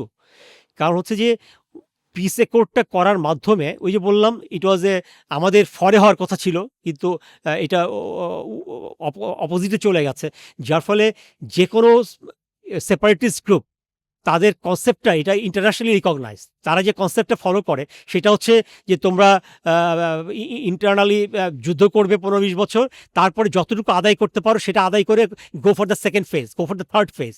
সো ওরা কিন্তু এখন সেকেন্ড ফেজ থার্ড ফেজ এদিকে মুভ করার চেষ্টা করছে because of our weakness in the CST piece accord. ওখানে আমরা কিন্তু ডোমিনেট করতে পারি নাই, যার কারণে কিন্তু এই প্রবলেমটা হয়েছে। আরেকটা যেটা প্রবলেম সেটা হচ্ছে যে এখানে গোল্ডেন ট্রায়াঙ্গেল আছে। গোল্ডেন ট্রায়াঙ্গেলটা হচ্ছে যে মিজোরাম ফ্রম ইন্ডিয়া, আরাকান এবং বাংলাদেশ খাগড়াছড়ি কর্নারে, সেটা কিন্তু আর্মস ট্রাফিকিং একটা রুট আছে ফ্রম কম্বোডিয়া, তিব্বত, পাকিস্তান, এই সমুদ্র হয়ে রিভার হয়ে হিউজ আর্মস ট্রাফিকিং আমাদের কাছে তথ্য আছে এবং এই সেপারেটিস্ট গ্রুপগুলোর কাছে কিন্তু অস্ত্র যাচ্ছে। So we should closely monitor এবং এটাকে ড্রাগসও যাচ্ছে। এক্স্যাক্টলি। তো আমি মনে করি যে চিটং হিল ট্রেক্স আমাদের ডান হাত, এইটা এখন এটা উইক অবস্থায় আছে, দুর্বল অবস্থায় আছে বিকজ অফ আওয়ার কিছু ফেইলিওর বলবো। আমি বলবো যে আমাদের পলিটিক্যাল লিডারশিপের ব্যর্থতাই বলবো, তারা অ্যাপ্রিসিয়েট করে নাই, এটা রেগুলার রিভিউ করে আপডেট করে অ্যাকশন নেওয়া, প্রপার ডাইরেক্টিভস আর্মিকে দেওয়া সেটা হয় নাই, যার কারণে আমি মনে করি যে আমাদের জুলাই বিপ্লবে পুরো দেশের জন্য যেই আমরা স্ট্যান্ডটা নিয়েছি, আমি স্পেশালি আমাদের জেনারেশন জি যাদের কাছে আমাদের অনেক এক্সপেকটেশন, আমার এই পডকাস্টটা আমি তাদেরকে দেখার জন্য আহ্বান করব, টোটাল ম্যাট্রিক্সটা বোঝার জন্য, এবং এইখানে এক ধরনের সিএসটি বিপ্লব হওয়া প্রয়োজন to have full control on Chittagong hill tracts. আচ্ছা, এখানে তাহলে বোঝার জন্য জিজ্ঞেস করছি যে এই যে চিফ মিনিস্টার ত্রিপুরার বা এই যে ইন্ডিয়ান কিছু মিডিয়া এত যে কথা বলে বা এত যে করে, তাদের আসলে মানে এখানে আমার কতগুলো এখানে এক নম্বর হচ্ছে তাদের মোটিভেশনটা কি, 2 নম্বর যেটা সেটা হচ্ছে কি যে আসলে তো 7 সিস্টার্স ইন্ডিয়ার একটা উইক পয়েন্ট। ফেনী আমাদের একটা যদি ভালনারেবল জায়গা হয়, 7 সিস্টার্সও পুরো ইন্ডিয়ার একটা ভালনারেবল জায়গা। 7 সিস্টার্সের মধ্যে অনেক সেপারেটিস্ট গ্রুপ আছে, অনেক রকম কনফ্লিক্ট হয় ইত্যাদি সো অন। আর চায়নার অরুণাচলে যেই আমরা যদি ইন্ডিয়ার সাথে চায়নার এনকাউন্টার দেখি ইন লাস্ট 20 ইয়ার্স, প্রত্যেকটা এনকাউন্টারে চায়না যা চাইছে তাই হয়েছে। Example Tibet was a huge landmass যেটা চায়না নিয়ে গেছে। সো তিব্বতের তুলনায় অরুণাচল অনেক ছোট প্রজেক্ট কম্পারেটিভলি। সো এটা ধরেই নেওয়া যায় চায়না যেভাবে ডমিনেট করতেছে সেভাবে অরুণাচলও যদি চায়না নিয়ে যায়, এবং সো সেই জায়গাটা থেকে, সেই পুরা বাস্তবতা থেকে এই যে ইন্ডিয়ান মিডিয়ার যেই নয়েজ, এটার আসলে মোটিভেশনটা কি? এইটার মোটিভেশনটা ইনফ্যাক্ট আপনি যদি আওয়ামী লীগ রিজিমের টোটাল কনসেপ্টটা চিন্তা করেন, they wanted a subservient government like Hyderabad, ঠিক আছে না, like Tibet, Sikkim, Lhendup Dorji. So that is their strategy, যেটা নাকি কৌটিল্যর পলিসি, ঠিক আছে না? ইনিশিয়ালি বেস এস্টাবলিশ করবে, সাবসার্ভেন্ট করবে কি লিডারশিপকে, গ্র্যাজুয়ালি ক্যাপচার করবে। So that was the dream, যেটা নাকি ফেল করেছে for the mainland of Bangladesh. They fail. এবং সিএসটির ক্ষেত্রেও তারা ইজ এ ফলস প্রপাগেশন। এখন তো এটা কোনোভাবে সম্ভব না, এটা তাদের বড় ড্রিম ছিল, দ্যাট ইজ গন। আর এখন তো এটা কোনোভাবেই সম্ভব না, because whole country is now well wake up, ঠিক আছে না? তো আমি বলবো যে তারা যেটা করছে এটা এক ধরনের ফলস প্রপাগান্ডা। সেক্ষেত্রে আমাদের জন্য এটাকে একটু পজিটিভলি নিতে হবে, কাউন্টার হিসাবে। যে বললাম যে আমি কৌটিল্যটাকে স্টাডি করতে হবে, তার মানে আমাদেরকেও আমাদের ইনফ্লুয়েন্সটাকে এক্সটেন্ড করতে হবে। তাদের সেপারেটিস্ট গ্রুপ আছে, আমাদেরও সেপারেটিস্ট, আমাদের কান্ট্রি সেপারেটিস্ট গ্রুপ থেকে সেখানে হারবারিং করছে, আমরা জানি স্পেসিফিক। বাট আমরা কিন্তু অনুষ্ঠিটাকে হ্যান্ড ওভার করেছি, উলফার অনুষ্ঠিটাকে 97-এ তাকে ধরা হলো, 2015 তাকে হ্যান্ড ওভার করা হলো। তার মানে ফুল সারেন্ডারিং টু ইন্ডিয়া। তো সেক্ষেত্রে আমাদেরকেও ট্যাক্টফুলি, লাইক আমরা ফরেন পলিসি ফলো করছি কি, friendship to all, malice to none. This is no accepted to my understanding. আমার personal view, friendship to all who deserves. কেউ যদি ডিজার্ভ না করে তার সাথে ফ্রেন্ডশিপ তো হবে না, এটা হয় না। তাহলে আমাদেরকে স্টাডি করতে হবে who all our real friends, will have friendship with them. যারা আমাদের এনিমিটি করছে, এখানে সেপারেটিস্ট মুভমেন্টকে হারবারিং করছে, স্পন্সরিং করছে, সাবভার্সন অ্যাক্টিভিটিস করছে, তাদেরকে তো আমরা ফ্রেন্ড হিসেবে কাউন্ট করার কোনো স্কোপ নাই। এবং তাদের কারা এখানে কাজ করছে, কীভাবে করছে, তাদের এখানে বাংলাদেশি পার্টনার্স কারা, এখানে কোন কোন অর্গানাইজেশন ইনভলভ হচ্ছে, কোন লেফটিস্ট অর্গানাইজেশনগুলো আদিবাসী ইস্যুকে সামনে আনতে চাচ্ছে, কোন কোন কি লিডার্স এগুলো নিয়ে কথা বলছে, তাদেরকে আমাদেরকে ডায়াগনোসিস করতে হবে। এবং আমি যে জেনারেশন জিকে বলছি, they should be now wake up call for them, and there should be massive movement for Chittagong hill tracts by this young generation. This is my understanding. দেখেন, চিটাগং হিল ট্রাক্সে আমাদের সাধারণ মানুষের মধ্যে একটা কনসেপ্ট কাজ করে, ওখানে আর্মি ডিপ্লয়েড আছে, আর্মি উইল টেক কেয়ার। আসলে কিন্তু অন গ্রাউন্ডে আর্মি কিন্তু কোনো অথরিটিভ কোনো ইনস্ট্রাকশন নাই, তাদের কিন্তু কোনো অথরিটি নাই। এখানে 3টা অ্যাডমিনিস্ট্রেশন কাজ করছে, এবং তাদের আন্ডারেই কিন্তু আর্মি মিনিমাম করতে চাইলেও করতে পারছে না। সেক্ষেত্রে আর্মি কিছু কনসেপ্ট আছে, আর্মি কিছু কাজ করতে চায়, তাদের কিছু আন্ডারস্ট্যান্ডিং আছে। They want the strategy, clear engagement policy, rules of engagement. এখানে কিন্তু রিভিউ করার কথা অকেশনালি, 3 মাসে একবার, 6 মাসে একবার। কিন্তু গত 5 বছর 10 বছরে আপনি খেয়াল করেন, 8 ইয়ার্সে কোনো রিভিউ হয় না, রুলস অফ এনগেজমেন্টগুলো ক্লিয়ার করা হয় না। অথচ কিন্তু আমরা তার আগে 25 বছরে দেখেছি যে 4টা লেয়ারে রিভিউ হয়েছে। হ্যাঁ, অপারেশন পূর্ব প্রাচীর, অপারেশন দাবানল, অপারেশন উত্তরণ, অপারেশন রিপ্যাট্রিয়েশন, তারপর সিএসটিপিএস কোডের রিভিউ, এগুলো কিন্তু হয় নাই। তার মানে এই জিনিসগুলো হওয়া প্রয়োজন। এবং আমরা যেহেতু চিটাগং হিল ট্রাক্সে ডিপ্লয়েড ছিলাম, আমাদের খুব কষ্ট লাগে, এক ধরনের, যারা আমরা আর্মিতে ছিলাম বা আছি, যখন আমরা দেখি যে সাধারণ লোকজন আমাদের কন্ট্রিবিউশনটা ফিল করে না, আমাদের সম্বন্ধে একটা নেগেটিভ ধারণা পোষণ করে, দিস দ্যাট। তো তখন আমাদের কষ্ট লাগে। যখন তারা ফিল করবে আমাদের সাধারণ, আমাদের সাথে একাত্মতা ঘোষণা, তখন কিন্তু আমরা ইউনাইটেড থাকবো to give our blood on the Chittagong hill tracts. আমাকে বিশ্বাস করবেন কিনা জানি না, আমি যখন ক্যাম্প কমান্ডার ছিলাম, তখন আমি পেট্রোলিংয়ে যেতাম, রেইড অ্যাম্বুশ অপারেশনে যেতাম, আমি 2 রাকাত নফল নামাজ পড়ে যেতাম এবং দোয়া করতাম যে আল্লাহ, আমি যদি একজন শান্তি বাহিনী মারতে পারি, আমি মারা গেলে কোনো সমস্যা নাই। আমার ফ্যামিলি ওয়াজ মোটিভেটেড। সেখানে আমি থাকতাম। আমি হাইতি থেকে ইউএন মিশন করে এসে আমি হিল ট্রাক্সে আমার ডিপ্লয়মেন্ট হলো। হাইতি থেকে আমি মাসে একবার কথা বলতে পারতাম, কিন্তু পরশুরামঘাট আর্মি ক্যাম্প থেকে আমি মাসে একবার কথাও বলতে পারি না। ওখানে আলো নাই, বাতি নাই। হ্যাঁ, 1 মাস 1.5 মাসে আমি কখন জোনে যাব, আমার ওই 6 ভোল্ট ব্যাটারিটাকে আমি চার্জ করব, তারপরে নিয়ে এসে আমি একটু ওই ল্যান্ড ফোন দিয়ে জোন থেকে হয়তো বা আমি 5 মিনিট কথা বলতে পারবো। হ্যাঁ, বা আমি তো আমার কিন্তু টোটাল ডেডিকেশন, এটা আমার কথা বলছি না, আমরা কিন্তু হোল আর্মি 99% ডেডিকেটেড টু, আমরা তো oath bound to give our lifes. এবং I was about to die, I suffered from cerebral malaria, I was encountered, আমি শান্তি বাহিনীতে মারা যেতে পারতাম। সো আমরা কিন্তু with blood and sweat connected to Hill Tracts. But আমরা চাই যে আমাদের সাধারণ ভাই বোনেরা, সাধারণ প্লেন ল্যান্ডে যারা আছেন, তারা ফিল করুক এবং তারা আমাদের সাথে একাত্ম হোক। Let us be together to have full control on Chittagong hill tracts. This is আমার মনে হয় একটু বোঝা প্রয়োজন। অনেক কিছু হয় নাই যেটা হওয়া উচিত ছিল। বাট এখন সামনে থেকে from 2025 onward, 2026 onwards, what are the recommendations to fix this whole situation? Thank you very much. আমি আসলে চিটাগং হিল ট্রাক্স নিয়ে বিভিন্ন ধরনের স্টাডি করেছি এছাড়াও আমি যখন বিউপিতে ডিন ছিলাম, চিরো হিলটেক্সে যারা ডক্টরাল রিসার্চ বা এমফিল লেভেল রিসার্চ করেছে তাদের সাথেও আমি অনেক ডিটেইলসে কাজ করার সৌভাগ্য হয়েছে। তো সব কিছু মিলে আমার কিছু রিকমেন্ডেশন আমি সবার জন্য বলতে চাই, যাতে আমরা ভবিষ্যতে ভালোভাবে আমাদের দেশের ইম্পর্ট্যান্ট অংশটাকে কন্ট্রোল করতে পারি। প্রথম কথা হচ্ছে যে কৌটিল্যর যে প্রিন্সিপালসগুলো অর্থশাস্ত্র, যেটা উনি অনেক আগে বলে গেছেন, যে mandala theory of foreign policy, তাই সেটাকে আমাদের স্টাডি করতে হবে বিভিন্ন লেভেলে। এটা বেসামরিক পর্যায়ে, সামরিক পর্যায়ে, স্কুল, কলেজ, ইউনিভার্সিটিতে। তাহলে কিন্তু আমাদের সবাই বুঝতে পারবে যে আসলে আমাদের প্রতিবেশী কি করছে। হ্যাঁ, তখন সেইভাবে আমাদের বিভিন্ন ধরনের আমরা স্টেপ নিতে পারবো। আমাদের স্ট্র্যাটেজিক এনগেজমেন্টগুলো উইথ আওয়ার এনিমিকে আমরা বের করতে পারবো। Is it Nepal, Bhutan, is it Pakistan, China, কে, আমরা বুঝতে পারবো। তখন আমরা সেইভাবে তাদের সাথে আমাদের সম্পর্কটা জোরদার করতে পারবো। সেকেন্ড পয়েন্ট, আমরা আমাদের মিলিটারিতে একটা জিনিস কনসিডার করি, যে কোনো ডিফেন্স, আমরা কিন্তু আমাদের আর্মি কিন্তু ডিফেন্সিভ ক্যাপাবিলিটি আছে, at the same time we have the offensive poster. Defensive capability the offensive poster, ঠিক আছে? And offence is the best defence আমরা বলে থাকি, এবং কৌটিল্যও বলে গেছে, unless in the boundary we excerpt outside will be synchronised inside. আমরা কিন্তু ভিতরের দিকে সংকুচিত হতে বাধ্য হব। তো offence is the best defence. তো আমাদের কিন্তু এই জিনিসগুলো আমাদের প্ল্যানিং পর্যায়ে ন্যাশনাল লেভেলে ফিল করতে হবে, সেইভাবে আমাদের পলিসি নির্ধারণ করতে হবে। নেক্সট হলো আমাদের national political focus towards Chittagong Hill Tracts. মানে কেন এক ধরনের আন্ডারস্ট্যান্ডিং যে আর্মি আছে, army will take care. No, আর্মিকে প্রপার গাইডেন্স, স্ট্র্যাটেজিটা, পলিসিটা ক্লিয়ার করে দিতে হবে। তাহলে army is there to give their life, এটা আমি আপনাকে নিশ্চিত করতে পারি। ঠিক আছে? তো এই জায়গায় আমি চাইবো যে আমাদের ন্যাশনাল পলিটিক্যাল কনসেপ্টটা বিল্ড করতে হবে, and specially for the young generation. Then peace accord, যেটা সম্বন্ধে আমি অনেক ডিটেলসে আলাপ করেছি।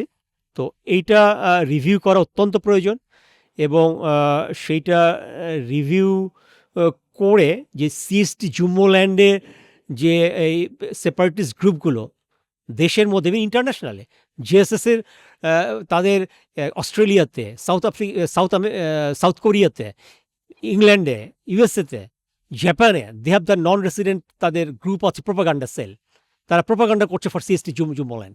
আপনি এখনই ইন্টারনেটে সার্চ দেন, আপনি হেট ক্যাম্পেইন পাবেন অনেক সিএসটি জুম্মোল্যান্ড ইয়ে করে, হিউজ। আমরা কিন্তু সাইবার পলিসি নিচ্ছি না, আমাদের বিটিআরস তো জানেই না, আমাদের তথ্য মন্ত্রণালয় হয়তো জানেই না, but we should take the cyber strategy, হ্যাঁ, counter strategy, defensive or offensive strategy to counter the hate propaganda of for CST জুম্মোল্যান্ডে তারা যেটা করছে। We have to be open, আমাদেরকে শেয়ার করতে হবে সব কিছু with the people of the country. Hill ট্রাক্সে প্রচুর ইললিগাল টোল কালেকশন বা চাঁদাবাজি হয়ে থাকে।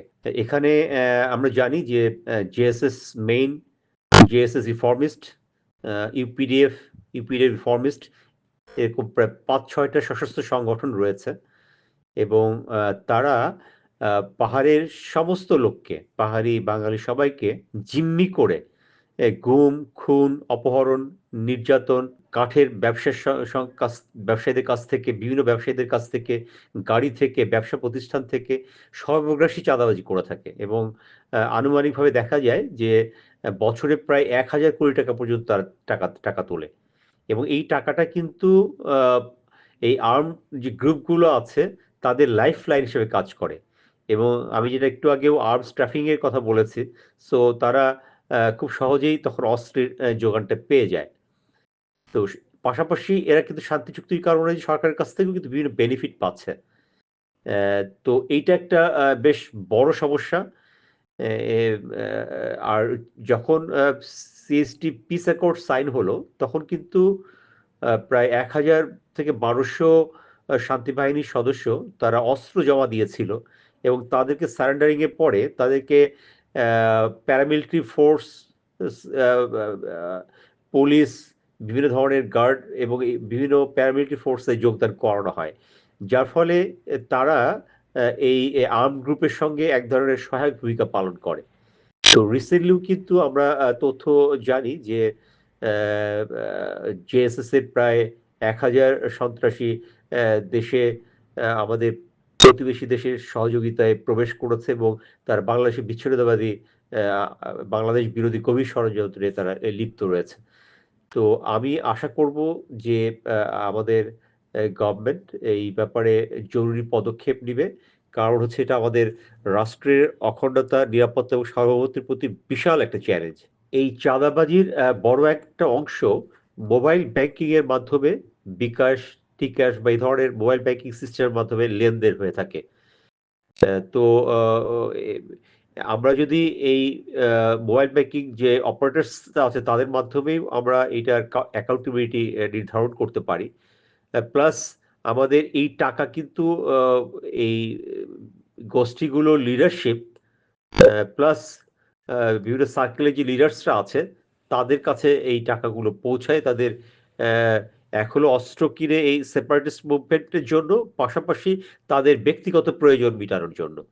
এবং এইটার মাধ্যমেই কিন্তু এই যারা সেপারেটিস্ট মুভমেন্টের সঙ্গে জড়িত আছে তাদের ভরণ-পোষণের জন্য ব্যবহার করা হয়ে থাকে।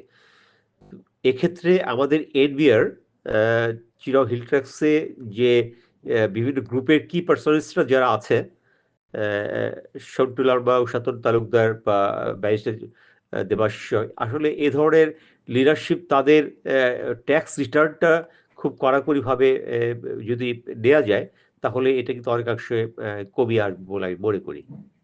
তারপর নেক্সট ৫ নম্বর যে আমার আমি রিকমেন্ডেশন বলতে চাই সেটা হচ্ছে যে ইন্ডিয়া কিন্তু সাকসেসফুলি কন্ট্রোল করেছে ৫৫০টা ৫৫টা প্রিন্সলেস স্টেটকে। সেগুলো আমাদের স্টাডি করতে হবে। তারা কিভাবে করলো? তাদের এখন ২৮টা স্টেট আছে, ৮টা ইউনিয়ন টেরিটরি আছে। তারা কিভাবে কন্ট্রোল করছে?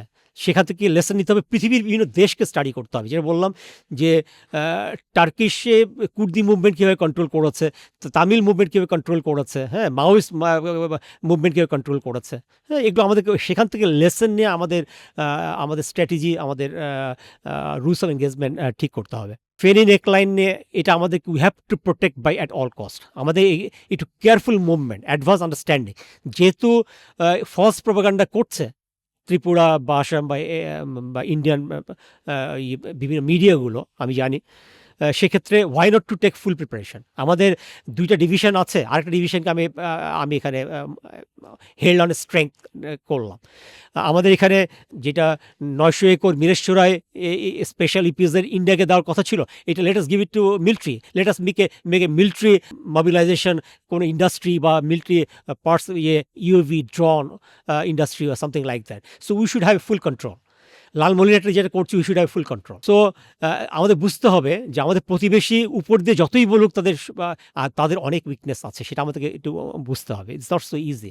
Bangladesh government should take strict posture যে বর্ডারিং এরিয়াতে আমাদের কাছে স্পেসিফিক তথ্য আছে যে কোন কোন ত্রিপুরা, আসাম বর্ডারে কয়টা ক্যাম্প, কোথায় কত স্ট্রেংথ ধরে আছে, কোন রুট ফলো করে আসছে, এভরি ডিটেলস উই হ্যাভ।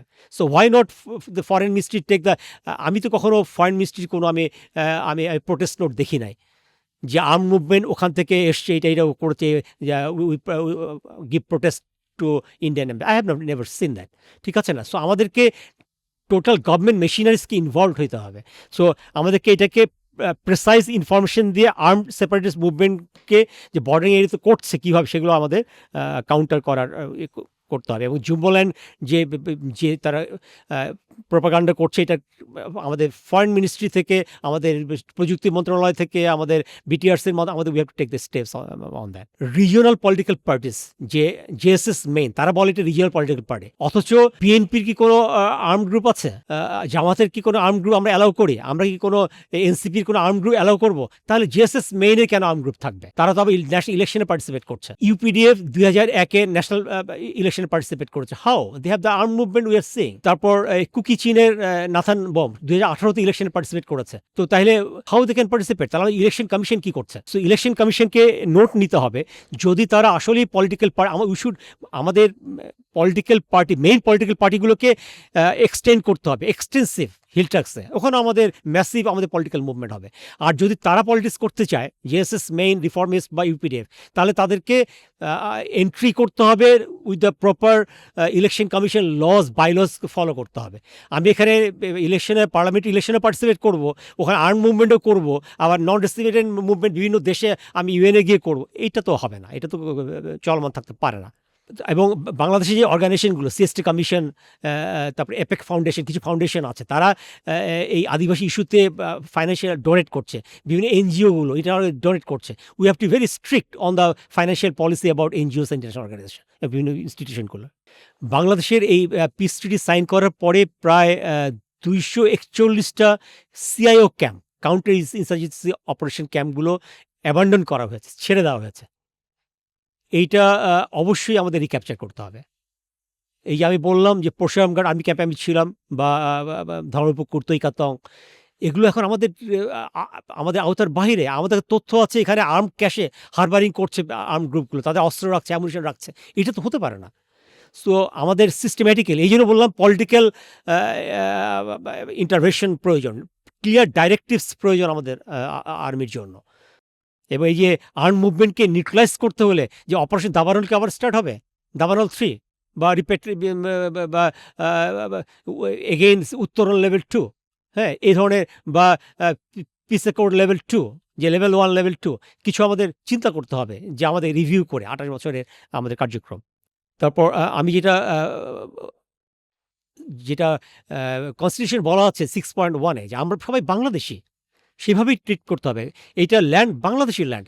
এখানে প্লেন ল্যান্ড থেকে গিয়ে ওখানে কোনো জমি কিনতে পারবে না, সব জমি দিয়ে দেওয়া হবে তাদেরকে। এই জিনিসগুলোকে রিভিউ, যে ল্যান্ড কমিশন করে যে ধরনের স্টেপ নেওয়া হয়েছে, এগুলোকে রিভিউ করতে হবে, হ্যাঁ। এবং এখানে কিন্তু চির হিল ট্র্যাক্সে বাঙালিরা এক ধরনের সমস্যার মধ্যে, তারাই ওখানে ক্ষুদ্র গোষ্ঠী হয়ে গেছে। আমরা ডেফিনেটলি আমাদের পাহাড়ি ভাই বোন যারা আছে তাদের সমস্ত প্রবলেম আমরা টেক কেয়ার করবো আমার নিজের ভাই বোনের মতো। কিন্তু কোনোভাবেই এটা সেপারেটিস্ট মুভমেন্ট হতে পারে না, আর মুভমেন্ট হতে পারে না। সিএসটি জুম্মোল্যান্ডের কোনো স্বপ্ন এখানে থাকতে পারে না। তারপর লুক সাউথ পলিসি, যে সেপারেটিস্ট মুভমেন্টগুলো করছে, তারা আরাকান আর্মির সাথে মিলে যেতে চাচ্ছে বিভিন্ন অ্যাক্টিভিটিস, ক্রিশ্চিয়ানাইজেশন, ইভেঞ্জেলাইজেশন করে, যে আরাকান, মিজোরাম, ত্রিপুরা মিলে যেগুলো, এগুলোকে অবশ্যই, এবং যে আর্মস ট্রাফিকিং অ্যান্ড অল, এগুলো অবশ্যই স্ট্রিক্ট মেজার্স নিয়ে এগুলোকে উদ্যোগ নিতে হবে। মানে কুকিচিন বাহিনী ওইদিকে ত্রিপুরার কিছু অংশ, আবার এদিকে হচ্ছে আপনার আরাকানের রোহিঙ্গাদের একটা অংশ, এদের মধ্যে একটা আন্ডারস্ট্যান্ডিং এটাকে তারা বলছে লুক সাউথ পলিসি বলছে। তারা, বাট বাংলাদেশ আর্মি কিছু স্টেপ নিচ্ছে যাতে এরা মার্চ করতে না পারে। আমি এটাকে ওপেনলি আমি বলছি এখানে, কারণ আমার ওপেনলি কথা বলতে হবে, তাদের পলিসিটা আমাদেরকে বুঝতে হবে। তার মানে হচ্ছে আমাদের প্রতিবেশী এই জিনিসটা তাদেরকে ফলস একটা হোপ দিয়ে খাওয়ানোর চেষ্টা করছে, ইনসেন্টিভাইজ করার চেষ্টা করছে, যে তোমরা মিলে যাও, এবার বড় স্বপ্ন দেখার চেষ্টা করছে। It's a false hope. এবং এটা আমাদের কাউন্টার, বললাম, এনজিও কন্ট্রোল করতে হবে, বিভিন্ন জায়গায় কন্ট্রোল করতে হবে। সো আমাদেরকে চাণক্যর পলিসির কাউন্টার মেজারমেন্ট আমাদেরকে নিতে হবে। আমাদের যে জাতীয় পর্যায়ে যে দলগুলো আছে তাদেরকে এক ধরনের, আমাদের তো আমার বার্তা থাকবে যে আপনারা আপনাদের দলগুলোরও ইন্টেন্সিফাই করেন আপনাদের বিভিন্ন অ্যাক্টিভিটিসগুলো চির হিল ট্র্যাক্সের বিভিন্ন ডিস্ট্রিক্ট পর্যায়ে।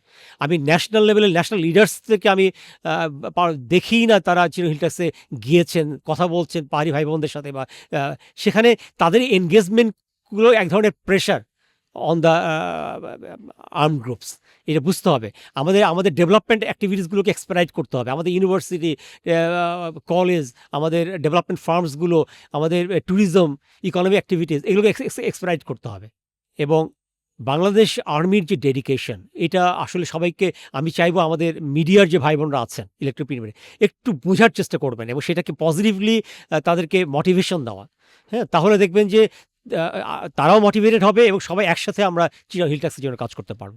এবং আমার লাস্ট যে পয়েন্টটা, last but not the least, যে জুলাই রেভলিউশন যে মেইন ল্যান্ডের জন্য হলো, আমরা জানি কেন হয়েছে, আমাদের কি অ্যাচিভমেন্ট, এইটাকে আমাদের এক্সটেন্ড করতে হবে চির হিল ট্র্যাক্সের জন্য। এখানে আমরা জানি আমাদের কে কি করছে, কোন উদ্দেশ্য নিয়ে করছে, এবং আমরা যদি এই জুলাই বিপ্লবটাকে চির হিল ট্র্যাক্সে ছড়িয়ে দিতে পারি, আমার মনে হয় আমরা এটা সাকসেসফুল হব। আমি একটা কথা বলতে চাই, জননী জন্মভূমি পশ্চাদ্যপি গড়িয়সী, এটা একটা টার্ম আছে, যে জননী এবং জন্মভূমি স্বর্গাদপি গড়িয়সী, জননী জন্মভূমি স্বর্গাদপি গড়িয়সী, এটা সংস্কৃতি একটা প্রবাদ, যে জননী এবং জন্মভূমি স্বর্গের চেয়ে উত্তম। ইনহাস্ত ওয়াতানাম, এই আমার জন্মভূমি, দিস ইজ মাই মাদারল্যান্ড। আমরা যেখানেই থাকি, আমি 25টা দেশ ভ্রমণ করেছি, I never fail like to stay in any country. এবং এখন অনেক কিন্তু আমাদের ফরেন রেসিডেন্ট বাংলাদেশে চলে আসছে। So this is our country. হ্যাঁ, আমি মনে হয় যে আমরা সবাই যদি একসাথে কাজ করি, আমাদের দেশ চিটাগং হিল ট্রাস্ট সহকারে আমরা উন্নয়নের পথে অগ্রসর হব, সেই আশাবাদ ব্যক্ত করে আমি শেষ করছি। So thank you sir. আপনি খুবই ওয়েল রিসার্চড একটা আমাদের ডিসকাশন আমাদের দিয়েছেন, যেটা আমার কাছে মনে হয় আমার জন্য অনেক কিছু শেখার ছিল, এবং আমি শিওর অডিয়েন্সও অনেক কিছু শিখবে। এবং সেইখানে আমি মনে করি যে এটা আমাদের জন্য খুবই ইম্পর্টেন্ট, অ্যাবসোলুটলি ভেরি ইম্পর্টেন্ট। এবং সেই জায়গায় আমার কাছে মনে হয় যে আজকের পডকাস্টটা একটা I opener. So thanks again for your time and এই যে রিসার্চটা নিয়ে করে অর্গানাইজড একটা প্রেজেন্টেশন, এটা খুব দরকার আমাদের ছিল। এবং thanks a lot for your thank you very much. contribution. Thank you very Thank much. So nice.